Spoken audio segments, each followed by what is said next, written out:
तो गाइज, स्वागत है आपका अपने यूट्यूब चैनल स्टडी विद अमन कुल में। आज हम लाए हैं शिक्षा निदेशालय राष्ट्रीय राजधानी क्षेत्र दिल्ली की आंकलन कार्यपत्रक नंबर 12 जो कि क्लास 9 के लिए है।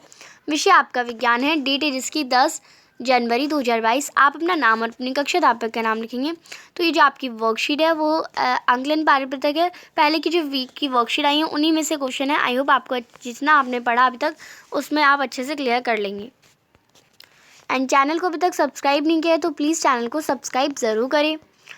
क्वेश्चन नंबर फर्स्ट है, आपको इन क्वेश्चंस का आंसर करना है। मार्क्स इंडिकेट है परमाणु के नाभिक में कौन कौन से अवपरमाणु कण मौजूद होते हैं। तो वो आपको पता है प्रोटॉन और न्यूट्रॉन होते हैं, यानी नाभिक के कणों में प्रोटॉन तथा न्यूट्रॉन से बने होते हैं या उनमें होते हैं।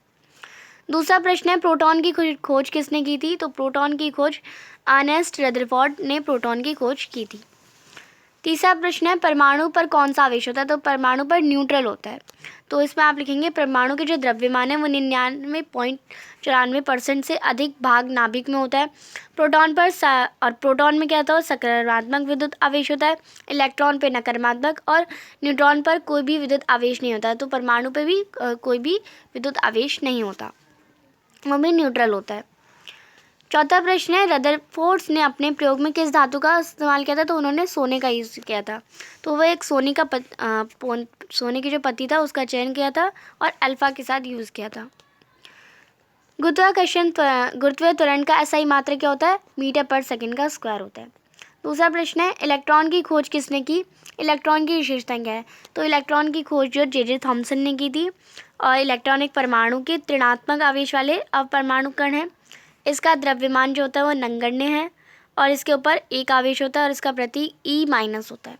आप इसमें ऐसे इसका प्रतीक यहाँ पे बना लेंगे E-। नेक्स्ट है क्वेश्चन नंबर थर्ड, गुरुत्वाकर्षण का सार्वत्रिक नियम बताइए और इसका क्या महत्व है। तो ये आपकी वर्कशीट्स का ही क्वेश्चन है। तो इस संसार में प्रत्येक वस्तु पिंड प्रत्येक अन्य वस्तु को एक ऐसे बल से आकर्षित करती है जो दोनों वस्तुओं के द्रव्यमानों के गुणनफल के समानुपाती और उन वस्तुओं के केंद्रों के मध्य दूरी वर्ग के व्यताक्रमानुपाती हों। इसे हम गुरुत्वाकर्षण का सार्वत्रिक नियम कहते हैं।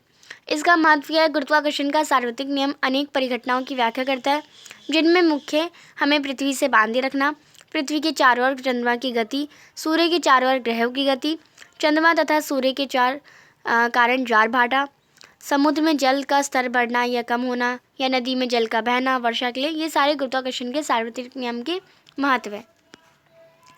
चौथा प्रश्न है, गुरुत्वाकर्षण के सार्वत्रिक नियम में समीकरण जी क्या दर्शाता है और इसका मान क्या है।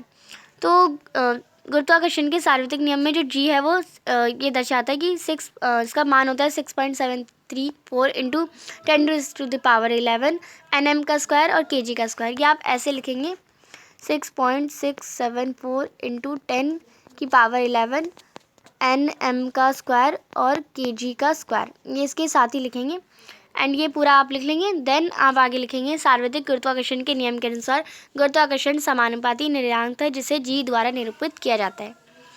नेक्स्ट है फिफ्थ क्वेश्चन, जी का मान पृथ्वी के विषुवत वृत्तों की अपेक्षा ध्रुव पर अधिक क्यों होता है। तो विषुवत वृत्त कहें या हम इसे भूमध्य रेखा कहें, दोनों बराबर है। क्योंकि पृथ्वी एक पूर्ण गोला नहीं है इसलिए इसकी त्रिज्या ध्रुवों की भूमध्य रेखा या विषुवत रेखा तक बढ़ती जाती है। परिणाम स्वरूप जो जी का मान होता है वो 8 नहीं, यहाँ पे जी लिखेंगे आप। जी का मान भूमध्य रेखा की तुलना में ध्रुव पर अधिक हो जाता है। दूसरा प्रश्न है, यदि एक व्यक्ति का चंद्रमा पर भार यहाँ से आप देखेंगे यदि एक व्यक्ति का चंद्रमा पर 10 न्यूटन हो तो पृथ्वी पर कितना हो। तो हमने एक फॉर्मूला देखा था 1/6 इंटू हम यहाँ पे चंद्रमा का भार लिख सकते हैं। देन तो चंद्रमा का भार हमारा 10 है तो पृथ्वी का भार कितना आ जाएगा। पृथ्वी का भार आ जाएगा इसका 16। 6 इंटू 10 करेंगे तो 16 न्यूटन आ जाएगा। एंड ऐसे ही हम अगर हमें पृथ्वी का भार दे रखा है तो हम इसे निकाल सकते हैं 16 को डिवाइड करके, तो चंद्रमा का भार हमारा 10 आ जाएगा। ऐसे ही आप करेंगे, यहाँ पे आप लिख देंगे 1/6 इंटू 10 न्यूटन इक्वल में आपका 16 न्यूटन आंसर आ जाएगा। तो आप लिख देंगे 16 न्यूटन, पूरा सॉल्व करके लिख देंगे। 6 क्वेश्चन है, गुरुत्वीय त्वरण किसे कहते हैं, जी का मान ज्ञात करने का सूत्र प्रतिपादित कीजिए। तो मुक्त रूप से गिरने के दौरान त्वरण को गुरुत्वाकर्षण के कारण त्वरण कहा जाता है या गुरुत्वीय त्वरण कहा जाता है। इसे जी से दर्शाया जाता है और इसका मात्रक त्वरण के समान होता है। एंड आप इसके जो जी का मान ज्ञात करने का सूत्र परिकलित कीजिए। तो ये आप पूरा यहाँ से आप ये पूरा लिख लेंगे। पृथ्वी के गिरते त्वरण के समीकरण पूरा निकालने का फॉर्मूला है, एंड लास्ट में जो आपका फॉर्मूला बनता है वो ये बनता है। तो आप ये पूरा ऐसे लिख लेंगे। तो ये थी आपकी आज की वर्कशीट। आई होप आपको अच्छे से वर्कशीट समझ आ गई होगी। चैनल को अभी तक सब्सक्राइब नहीं किया तो प्लीज़ मेरे चैनल को सब्सक्राइब ज़रूर करें, ज़्यादा से ज़्यादा दोस्तों के साथ शेयर करें। Thanks for watching you, bye bye guys.